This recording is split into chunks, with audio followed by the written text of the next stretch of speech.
Hello friends, welcome back to your own channel. आज का video जो है वो हमको कुछ सोचने पे मजबूर करेगा और आपको ध्यान से इसको सुनना भी होगा, क्योंकि टाइटल इसका कहता है माइंडफुल लिसनिंग।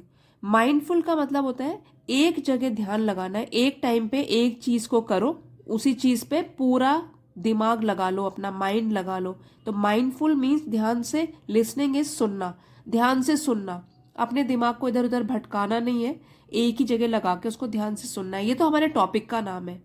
और इससे जुड़े हुई चीज़ों को आपको बता रही हूँ कि जो लोग आपने देखा होगा, जैसे कि कुछ छोटे बच्चे हैं स्कूल में पढ़ने वाले हैं, कुछ बच्चे हैं कॉलेज में पढ़ने वाले हैं, कुछ अलग हैं, एज ग्रुप अलग अलग है, लेकिन हम सब लोग अलग टाइप से परफॉर्म क्यों करते हैं? बहुत कुछ डिपेंड करता है कि हम दी हुई इंस्ट्रक्शंस को, जैसे क्लास में टीचर पढ़ा रहा है, कोई भी दी हुई जो भी इंस्ट्रक्शंस है, निर्देश है, उनको कितनी ध्यान से हम सुन रहे हैं उस पर डिपेंड करता है बहुत कुछ, कि हम कितने सफल होने वाले हैं आगे। क्योंकि अगर आपका दिमाग ही एक जगह लगता नहीं है, भटक जाता है, तो काफ़ी चीज़ें मिस हो जाती है उसमें। और अगर आप ध्यान से चीज़ों को सुनते हो तो उससे इफ़ेक्टिव स्पीकर भी बन जाओगे, अच्छी तरीके से आपको बोलना भी आ जाएगा, असरदार तरीके से बोल भी सकते हैं। तो आइए पहले हम एक एक चीज़ को समझेंगे, बहुत ध्यान से समझिए, क्योंकि ये एक रीडिंग पैसेज है। कॉम्प्रीहेंशन पैसेजेस जो होते हैं थोड़ा डिफिकल्ट होते हैं पैराग्राफ से, इनको समझना होता है, क्योंकि बिटवीन द लाइंस जो ऑथर कहना चाह रहा है, बिटवीन द लाइंस मतलब इसका मतलब ये नहीं कि एक और दूसरी लाइन के बीच में, ये है कि एक एक शब्द जो बता रहा है हमको उसका क्या मीनिंग है, डीप मीनिंग क्या है, वो हम समझेंगे। तो माइंडफुल लिसनिंग मीन्स ध्यान से सुनना। और अभी भी अगर आपने मेरा वीडियो स्किप करके आगे आप पहुंच गए हो कि सीधे हम यहाँ से शुरू कर देते हैं, so you are missing on something, आप कुछ हो सकता है मिस कर लो इम्पॉर्टेंट चीज़। तो देखिए, effective speaking depends on effective listening. असरदार स्पीकिंग मीन्स बोलने का ढंग जो है, डिपेंड्स ऑन निर्भर करता है इफेक्टिव लिसनिंग, कि कितना ध्यान से हम चीज़ों को सुनते हैं।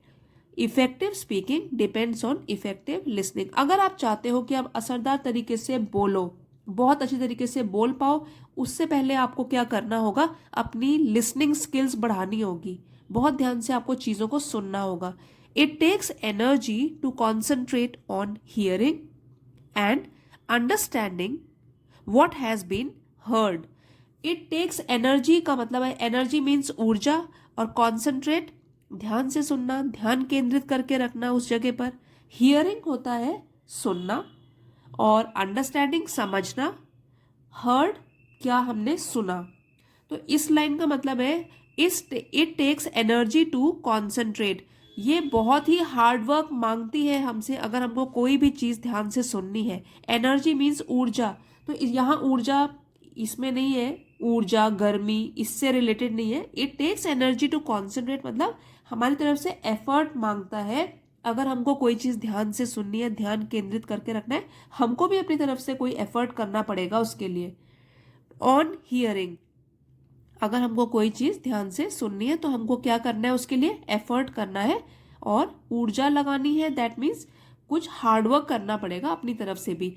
And understanding what has been heard, तो एक तो सुनना, उसके लिए हमको क्या करना है, ध्यान को केंद्रित करना है, अपने दिमाग को इधर उधर भटकाना नहीं है, एक जगह केंद्रित करके रखना है, तो हम ध्यान से सुन पाएंगे। और दूसरी चीज़ है समझना, जो कोई बोलना चाह रहा है, जो हमको कोई चीज़ बता रहा है, उसको क्या हम समझ पा रहे हैं, तो उसको समझना भी बहुत ज़रूरी है। जो भी व्हाट हैज़ बीन हर्ड, जो हमसे सुना गया है, जो हमने सुना है, उसको समझना भी बहुत ज़रूरी है। इनकॉम्पिटेंट लिसनर्स, इनकॉम्पिटेंट मीन्स जो असमर्थ है, अयोग्य है, जिनको इतनी जानकारी नहीं है। तो इनकॉम्पिटेंट लिसनर्स, ऐसे लिसनर्स सुनने वाले जो कि इनकॉम्पिटेंट है, जो असमर्थ है, fail in a number of ways. तो अगर कोई ऐसा व्यक्ति है जो कि अच्छी तरीके से चीज़ों को सुनता नहीं है, तो वो लोग जो होते हैं असफल होते हैं। Fail in a number of ways, कई तरीकों से वो असफल रह जाते हैं अपनी लाइफ में। अब किस तरीके से लिसनर्स जो है इनकॉम्पिटेंट, मतलब जो असमर्थ लिसनर्स हैं, सुनने वाले लोग हैं, वो क्यों फेल होते हैं, क्यों असफल होते हैं? पहली बात है, they drift off and finally they react. देखिए, ड्रिफ्ट ऑफ फ्रेजल वर्ब है, ड्रिफ्ट का मतलब भटक जाना, तो वो भटक जाते हैं, मतलब उनका जो दिमाग है वो भटक जाता है। And finally they react. और जब अचानक से जब दिमाग उसी बात पर आएगा कि क्या सुन रहा था मैं, तब तक क्या होगा, वो जो जितनी बातें होंगी वो तो बोल चुके होंगे, तो आपको आधी बात तो समझ ही नहीं आएगी। फाइनली दे रिएक्ट, और लास्ट में फिर क्या करते हैं, वो अपनी प्रतिक्रिया देते हैं। तो उसमें क्या होगा, आधी बात सुनी नहीं होगी, तो जो भी आपका रिएक्शन होगा, जो भी आप उसके बारे में बताएंगे, वो आधी अधूरी नॉलेज होगी। तो ये होता है सबसे पहली बात कि क्यों लोग असमर्थ हो जाते हैं सुनने में, क्योंकि क्या होता है, उनका दिमाग जो है वो अन्य जगह, किसी और जगह भटकने लगता है। First is this, then they let their personal feelings about the speaker of the subject override the significance of the message which is being sent। दूसरी बहुत इंपॉर्टेंट बात है जो कि कई बार होता है, हम सबके साथ होता होगा, they let their personal feelings, personal means हमारी जो व्यक्तिगत अपने से रिलेटेड होती हैं भावनाएं, फीलिंग्स भावनाएं, अबाउट द स्पीकर। तो ये तो अभी समझाऊंगी, पहले डिफिकल्ट वर्ड देख लेते हैं। ओवरराइड मीन्स हावी हो जाना या हावी होने देना, सिग्निफिकेंस महत्व, और मैसेज हो गया संदेश। तो क्या होता है, they let their personal feelings about the speaker of the subject override the significance. वो क्या करते हैं कि अपने मन में पहले एक इमेज बना लेते हैं कि जो आगे जो हमसे बात कर रहा है वो इस टाइप का है, तो हमारे मन में पहले उसकी इमेज बन जाएगी। तो क्या होगा, और वो जो फीलिंग्स होंगी ना हमारे अंदर दूसरे को लेकर, तो हम उसकी बात ढंग से नहीं सुनेंगे, हमारे मन में जो उसके प्रति भावनाएं हैं वो क्या हो जाएंगी, ओवरराइड, वो हावी हो जाएंगी हमारे ऊपर the significance of the message. और जो मैसेज हमको दिया जा रहा है उस व्यक्ति के द्वारा, वो हम ध्यान से नहीं सुनेंगे, बल्कि जो हम अपने मन में उसके लिए इमेज बना के बैठे हुए हैं या रखी हुई है, उसको हावी होने देंगे और उसका मैसेज ध्यान से नहीं सुनेंगे। तो ये भी एक तरीका होता है कि लाइफ में असफल हो जाते हैं। क्योंकि जैसे सपोज आपका बॉस कुछ बोल रहा है आपसे, या फिर चलो बॉस की बात नहीं करते, क्लास में ही टीचर की बात कर लेते हैं, टीचर कुछ आपसे बात कर रहा है, आपसे इंटरेक्ट कर रहा है, तो आपकी उस टीचर से रिलेटेड कुछ अपने मन में फीलिंग्स है, आप बोलते हो कि ये टीचर तो ऐसा है, ये मुझे हमेशा ऐसे बोलता है, तो ठीक है। और जो टीचर बोलना चाहता है, चाहे वो इंपॉर्टेंट चीज बोलना चाहता है आपसे, वो आप ध्यान से नहीं सुन पाओगे, क्योंकि जो आपके अपने personal feelings about the speaker है ऑफ द सब्जेक्ट, जो वो बता रहा है, वो क्या होगा, हावी हो जाएंगी आपकी खुद की फीलिंग्स। और जो इंपॉर्टेंट चीज बताना चाह रहा है मैसेज में, जो आपको देना चाह रहा है, विच इज बीइंग सेंट, जो कि दिया जा रहा है, वो क्या होगा, वो ध्यान से नहीं सुना जाएगा। तो ये भी नहीं होने देना है। तो ये जो दो चीजें हैं कि भटक जाना, बार बार दिमाग भटक जाता है, वो नहीं होने देना। सेकंड है अपनी पर्सनल फीलिंग्स बीच में नहीं लानी है, पहले बात को सुनना है पूरा, उसके बाद रिएक्शन देना है। तो आधी बात नहीं सुननी है, आधी अधूरी बात अगर सुनोगे तो क्या होगा, इनकॉम्पिटेंट लिसनर्स बन जाओगे कि बात ही समझ में नहीं आएगी। तो अब बातें करते हैं कि क्या करें हम कि ताकि हम भी इफेक्टिव लिसनर्स बन जाएं। What can a listener do to be more effective. What can a listener do, जो लिसनर है, सुनने वाला है, वो क्या कर सकता है टू बी मोर इफेक्टिव, ज्यादा असरदार होने के लिए वो क्या कर सकता है, क्या क्या चीजें फॉलो कर सकता है। तो first key to effective listening is the art of concentration. ये हमने पहले भी बात करी कि फर्स्ट चीज क्या है, art of concentration. Concentration means एकाग्रता, ध्यान से सुनना। यही सबसे इंपॉर्टेंट बात है अगर आप चाहते हो कि आप इफेक्टिव लिसनर बनो।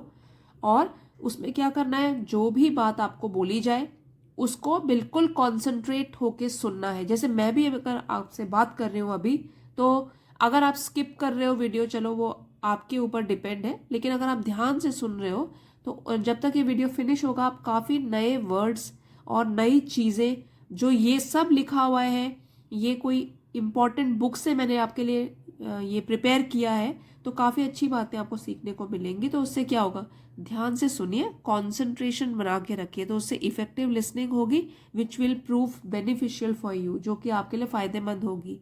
नेक्स्ट है, if a listener positively wishes to concentrate on receiving a message. तो जो लिसनर है, पहले जैसे कि आप लोग लिसनर्स हैं, तो अगर आप पॉजिटिव माइंडसेट रखते हो, सकारात्मक सोच रखते हो कि मुझे जो बोला जा रहा है उसको ध्यान से सुनना है, तो क्या होगा, आपकी अप्रोच अगर पॉजिटिव होगी तो his chances of success are high. तो आपके जो चांसेस होंगे सफलता के, वो ज्यादा हो जाएंगे। तो if a listener positively wishes to concentrate on receiving a message, his chances of success are high. तो ये सिर्फ मैं इस वीडियो की बात नहीं कर रही हूँ, मैं आपके किसी भी फील्ड में अगर आपके पेरेंट्स कुछ बोलते हैं, टीचर्स कुछ बोलते हैं, बड़े कुछ बोलते हैं, वो अगर आप ध्यान से सुनोगे तो आधी प्रॉब्लम सॉल्व हो जाएगी। It may need determination. तो शुरू शुरू में क्या होता है, हो सकता है कि डिटर्मिनेशन, दृढ़ संकल्प आपको करना पड़े। मन में पहले बिठा लिया जाए कि हाँ, आज जो भी मुझसे आज के दिन में बात करेगा, मैं सबकी बातें ध्यान से सुनूंगा। तो उसके लिए क्या चाहिए, पहले दृढ़ संकल्प चाहिए। ये उन लोगों के लिए ज़्यादा इम्पॉर्टेंट है जो लोग का मन जल्दी जल्दी भटक जाता है, जो काफ़ी रेस्टलेस से होते हैं, ध्यान लगा नहीं सकते एक चीज़ पर। Some speakers are difficult to follow. तो ऐसा भी होता है, एक प्रॉब्लम ये हो सकती है कि कुछ स्पीकर्स जो बोलते हैं आर डिफिकल्ट टू फॉलो, उनको समझना थोड़ा मुश्किल हो सकता है। तो कई बार आप देखेंगे कि एक आदमी की बात आपको क्लियरली अच्छी तरीके से समझ आ जाती है, दूसरे की नहीं आती, तीसरे की थोड़ा बहुत आती है। तो some speakers are difficult to follow. हो सकता है कुछ बोलने वाले जो स्पीकर्स हैं तो वो उनको समझना थोड़ा मुश्किल हो। वाई, क्यों? Either because of voice problems, either या तो ईदर अगर यूज होगा तो और भी होगा यूज आगे जाके सेंटेंस में। ईदर या तो उनकी वॉइस प्रॉब्लम, जो उनकी आवाज़ है उसमें कोई प्रॉब्लम है, वो बहुत धीरे बोलते हैं या बहुत ज़ोर से बोलते हैं, या उनकी बहुत डीप वॉइस है जो आपको समझ में नहीं आती है। तो either because of voice problem, हो सकता है कि आवाज़ में कुछ प्रॉब्लम की वजह से आपको देर में समझ आता है या ढंग से समझ नहीं आता है, और because of the form in which they send a message, या तो फिर जो उनका मैसेज कन्वे करने का तरीका है या जिस रूप में वो मैसेज को भेजते हैं वो डिफिकल्ट है आपके लिए, वो आपको समझ में नहीं आता। आप कितने तरीके से भेज सकते हैं, जैसे कि वॉइस मैसेज भेज दिया तो वो भी एक तरीका है कि आपको सुनकर वॉइस मैसेज को समझना पड़ेगा, ठीक है।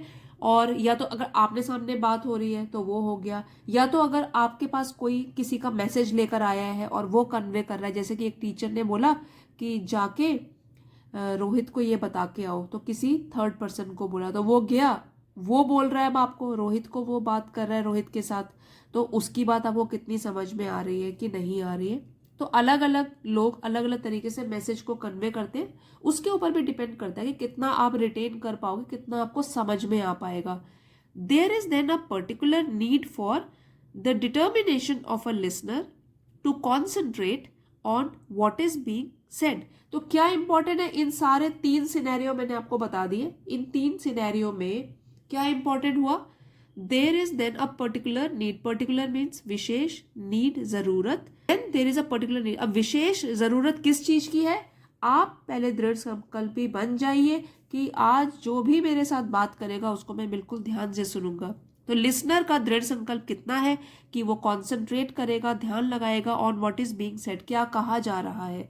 अब ये क्लास में भी कहा जा सकता है, प्ले फील्ड में कहा जा सकता है, घर में कहा जा सकता है, आपके फ्रेंड्स बोल सकते हैं। तो बस आपको ध्यान लगा के सुनना है बात का, तो आधी प्रॉब्लम तो वैसे ही सॉल्व हो जाएगी। इसलिए कहते हैं कि concentration is help by alertness. तो कॉन्सेंट्रेशन की आप ध्यान लगा पाओगे, उसके लिए वो भी कौन सी चीज मदद करेगी, अलर्टनेस, सतर्कता। आप कितने अलर्ट हैं सुनते वक्त, तो उस पर भी डिपेंड करेगा कि आप कितना कॉन्सेंट्रेट कर पाते हो। अगर आप अलर्ट हो, आपको नींद नहीं आ रही है या कोई और इम्पोर्टेंट काम आपके दिमाग में घूम नहीं रहा, आप अलर्ट बैठे हुए हो, तो तब आप कॉन्सेंट्रेट भी कर पाओगे और ध्यान से सुन भी पाओगे बात को। तो concentration is help by alertness. Mental alertness is help by physical alertness. अब दिमाग कब अलर्ट रहेगा, सतर्क रहेगा, सचेत रहेगा, जब हमारी बॉडी, शारीरिक अलर्टनेस मतलब कि फिजिकली हम अलर्ट रहेंगे। तो इसलिए जैसे बॉडी को रेस्ट मिला है तो थकी हुई नहीं है, या हम बीमार नहीं है, और भी कई टाइप की प्रॉब्लम्स हो सकती है। तो कह रहे हैं कि अगर फिजिकली हम अलर्ट रहेंगे तो मेंटली भी अलर्ट रहेंगे, मेंटली अलर्ट रहेंगे तो कॉन्सेंट्रेट कर पाएंगे। It is not simply physical fitness but also positioning of the body, the limbs and the head. अब सिर्फ फिजिकल फिटनेस की अगर बात की जाए तो वो भी नहीं है कि सिर्फ इसके लिए ये है कि हम चुस्त दुरुस्त होने चाहिए, ये भी पूरा नहीं है। लेकिन ऐसा भी हो सकता है कि पोजिशनिंग, स्थिति, आपकी बॉडी किस स्थिति में है और बॉडी, शरीर लिम्स आपके हाथ पांव और सिर, मतलब अगर आप स्पीकर से बहुत दूर बैठे हुए हो, पीठ करके बैठे हो, टेढ़े होके बैठे हो, तो फिजिकली आप अलर्ट नहीं माने जाओगे। Because if you have to listen to somebody, अगर कोई इंपॉर्टेंट लोग आपसे बात कर रहे हैं, कोई इंपॉर्टेंट व्यक्ति आपसे बात कर रहा है, तो आपको भी पहले पोजिशनिंग ऑफ द बॉडी को भी पहले उस पोजीशन में लाना है जहां पे आप फुल्ली 100% अलर्ट लगे, तो तब आप ढंग से सुन भी पाओगे। One useful way for achieving this is intensive note making. अब ये बहुत इंपॉर्टेंट पॉइंट है। अब एक सीन आप इमेजिन करो कि आप ऑडिटोरियम में बैठे हो और कोई स्पीकर है जो वहां आया है, तो उसके लिए आपको हमेशा, अगर कोई भी लेक्चर अटेंड कर रहे हो, तो हमेशा अपने पास एक नोट पैड रखना चाहिए। तो देखिए, one useful way for achieving this is intensive note taking. Note taking मतलब कि जो भी वक्ता या जो भी स्पीकर है वो जो बोल रहा है, आप अपने नोट्स बना रहे हो। इंटेंसिव, गहन, मतलब कि ध्यान से सुन के अपना जो आपको समझ आ रहा है उसके हिसाब से आप नोट बना रहे हो। तो एक सबसे अच्छा तरीका इफेक्टिव लिसनिंग का है कि आप नोट्स बनाएं by trying to capture the critical headings and sub headings the speaker is referring to. और किस चीज का नोट बनाना है? By trying to capture the critical headings, कि आप कैप्चर करें या ध्यान में रखें क्रिटिकल हेडिंग्स, जो भी महत्वपूर्ण शीर्षक है या बहुत इंपॉर्टेंट पॉइंट्स बता रहा है, उसके नोट्स बना लें। फिर उसकी सब हेडिंग्स, उप शीर्षक, मतलब कि उसके सब हेडिंग्स, मेन हेडिंग हो गई, उसके नीचे सब हेडिंग्स वो दें जो भी स्पीकर इज रेफरिंग टू, जो भी स्पीकर जिक्र कर रहा है। जैसे मैंने आपको बताया, आप ऑडिटोरियम में बैठे हो, कोई स्पीकर आया, वो लेक्चर दे रहा है, तो ये आपको तो ध्यान से सुनना है, तभी आप वहां पे जाके ऑडिटोरियम में बैठे हुए हो। तो आप क्या करोगे? जो भी स्पीकर बोलना चाहता है उसके मेन पॉइंट्स बनाने हैं। उसके बाद मेन पॉइंट्स के अंडर अगर सब हेडिंग्स हैं तो वो भी जॉट डाउन कर लिया, वो नोटपैड में लिख लिया। और जो भी स्पीकर जो है वो जिस चीज़ का रेफर कर रहा है, जिस चीज़ के बारे में जिक्र कर रहा है, तो ये अगर आप इस तरीके से नोट टेकिंग कर लोगे तो क्या होगा, वो आपके लिए बाद में भी अगर आप उसको रेफर करोगे तो समझ में आ जाएगा, मैंने ये वाला लेक्चर अटेंड किया था, ये उसकी हेडिंग थी और उसमें ये बताया गया था। तो नोट टेकिंग भी बहुत इंपॉर्टेंट है। जब भी आप किसी इंपॉर्टेंट मीटिंग में जाते हो, इंपॉर्टेंट चीज़ या जो भी आपके साथ बात करने वाला है, बहुत इंपॉर्टेंट पर्सन है, हमेशा एक नोटबुक साथ में कैरी करनी चाहिए, नोटबुक और पेन। और जब वो बात खत्म हो जाए, आपने ध्यान से सुन ली, तो जल्दी जल्दी इंपॉर्टेंट पॉइंट्स लिख लीजिए, ताकि ऐसा ना हो कि जब तक वापस आओ और आधी चीजें दिमाग से निकल जाए, स्किप हो जाए। Note taking has been recommended as an aid to the listener. तो इसीलिए बोला गया है note taking has been recommended. Recommend मतलब सलाह दी गई है इसके बारे में कि जो नोट टेकिंग है, अगर हम नोट्स बनाए तो सलाह दी गई है कि ये एड की तरह यूज होता है। एड मीन्स सहायक, टू द लिसनर, जो सुनने वाला होता है उसके लिए एक सहायक सिद्ध होता है अगर हम नोट्स बना लेते हैं अपने। It also helps the speaker, और सिर्फ हमारी मदद नहीं करता, जो बोलने वाला है, स्पीकर जो बोल रहा है, उसको भी हेल्प करता है ये। अब स्पीकर किस तरीके से प्रॉफिट पाता है वो हम देखते हैं। It gives him confidence when he sees that listeners are sufficiently interested to take notes. अब देखिए, उसको भी बूस्ट मिलता है। स्पीकर जो है वो भी तो हमारी तरह इंसान है, उसको भी तो थोड़ा अप्रिसिएशन मिलना चाहिए कि अगर वो इतना बोले जा रहा है और जो आगे सुनने वाले हैं वो यौन कर रहे हैं, वो जमाई ले रहे हैं या आपस में बातें कर रहे हैं, तो वो क्या होगा, निराश हो जाएगा कि मेरी बात सुन नहीं रहे हैं। लेकिन अगर हम नोट्स बना रहे हैं, इट गिव्स हिम कॉन्फिडेंस, वो उसको आत्मविश्वास देता है। When he sees that listeners are sufficiently interested, जब वो देखता है कि जो सुनने वाले लोग हैं मेरे सामने, इंटरेस्टेड मीन्स रुचि, और वो भी पर्याप्त रूप से, सही रूप से वो रुचि दिखा रहे हैं टू टेक द नोट्स, कि मेरी बात को इम्पोर्टेंट लग रही है और वो लिख भी रहे हैं क्या मैं बोल रहा हूँ। तो ये क्या होता है, स्पीकर को भी कॉन्फिडेंस देता है अगर आप नोट टेकिंग करते हैं तो।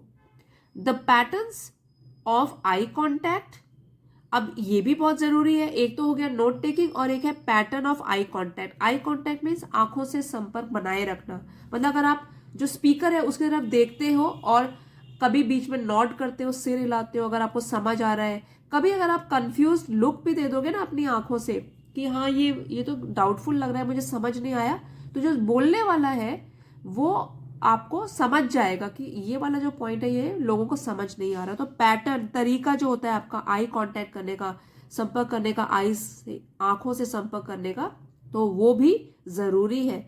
नोट टेकिंग हो गया, फिर आई कांटेक्ट हो गया। When the speaker looks up can be very positive. अब एक तो मैंने आपको बताया कि वो नोट बना रहा है, जो लिसनर है वो नोट बना रहा है और बीच बीच में देख भी रहा है ऊपर स्पीकर की तरफ। लुक्स अप मीन्स ऊपर देखता है, वो भी बहुत पॉजिटिव फीडबैक देता है जो स्पीकर है उसको, सकारात्मक, पॉजिटिव सकारात्मक। उसको क्या लगेगा कि मेरी बातें इफेक्टिव है और लोग उसको सुन रहे हैं और इम्पॉर्टेंट पॉइंट्स नोट डाउन भी कर रहे हैं। तो ये पॉजिटिव रिस्पॉन्स देता है, सकारात्मक रिस्पॉन्स मिलता है स्पीकर को। And the speaker's timing is aided, he can see, यहाँ पे कर लेते हैं। और जो स्पीकर की टाइमिंग है, फिर जो जैसे कि वो बोल रहा है तो उसको धीरे बोलना है, फास्ट बोलना है, ये भी क्या होगा उसमें उसको मदद मिलेगी। इज एडेड, और उसमें उसको मदद मिलेगी। He can see when a note taker is writing hard and can then make effective use of pauses. अच्छा, अब देखिए इफेक्टिव, प्रभावी तरीका। पॉज हो गया रुकना। पॉज का मतलब होता है रुकना, स्टॉप, बिल्कुल रुक जाना। पॉज है एक छोटा सा अंतराल, छोटा सा गैप देना। तो अगर जो अगर आप नोट्स बना रहे हो और जो स्पीकर है वो अपनी टाइमिंग को तब एडजस्ट कर सकता है। अगर वो देख रहा है कि कोई लिख रहा है तो उसमें क्या होगा, when a note taker is writing hard, वो लिखे जा रहा है, कोई लिखे जा रहा है, तो तब क्या होगा, जो बोलने वाला स्पीकर होगा, he can then make effective use of pauses. तो वो भी प्रभावी तरीके से अपना जो पॉज है बीच बीच में बोलते समय दे सकता है। तो उसको भी पॉजिटिव रिस्पॉन्स मिलेगा और आप भी पूरा फायदा उठा सकेंगे। जो भी लेक्चर आपने सुना है, जो भी इंपॉर्टेंट व्यक्ति ने आपके साथ बात की है उस बारे में। तो इफेक्टिव लिसनर बनना बहुत जरूरी है अगर आप चाहते हो लाइफ में इफेक्टिव स्पीकर बनना। अच्छा बोल पाओगे तभी अगर अच्छा सुनोगे। तो माइंडफुल लिसनिंग जो है वो बहुत इंपॉर्टेंट है, ध्यान से सुनना बहुत ज़रूरी है अगर आप चाहते हो कि आप काम अच्छे तरीके से कर सको। तो जैसे आप अलग अलग सिनेरियो भी ले लीजिए, घर में आपके पेरेंट्स कुछ बोलते हैं तो कितना ध्यान से सुनते हो, स्कूल में, कॉलेजेस में जो भी आपके टीचर्स आपको बोलते हैं वो कितना ध्यान से सुनते हो। कोई भी इंपॉर्टेंट आदमी, कोई भी बड़ा आदमी आपसे जब इंटरेक्ट करता है, आप उनकी बातों को कितना ध्यान से सुनते हो। आपका दिमाग इधर उधर तो नहीं भटकने लग जाता, या अगर आपने अपने मन में कोई पिक्चर बनाई है उनको लेकर कि ये तो ऐसे ही बोलता रहता है, हो सकता है कोई आपको इंपॉर्टेंट पॉइंट दे रहा हो तो आपकी तो वो मिस हो जाएगी इंपॉर्टेंट पॉइंट। फिर आप अपने फ्रेंड से पूछोगे, फ्रेंड्स ने क्या सुना क्या नहीं सुना, तो ये तो गलत हो जाएगा। इसलिए हम ही को इतना माइंडफुल लिसनिंग करनी है, ध्यान से चीज़ों को सुनना है ताकि हम अपने आप को और बेहतर बना सके और कुछ नया सीख सके और उससे फिर हमारे लिए बेनिफिट हो सके। तो फ्रेंड्स, आई होप आपको माइंडफुल लिसनिंग के ऊपर जो ये पैसेज था वो पसंद आया होगा और आपने कुछ ना कुछ इससे ज़रूर सीखा होगा। अगर आपको वीडियो पसंद आया है तो प्लीज़ लाइक, शेयर और सब्सक्राइब ज़रूर कीजिएगा। Thank you for watching. See you next time.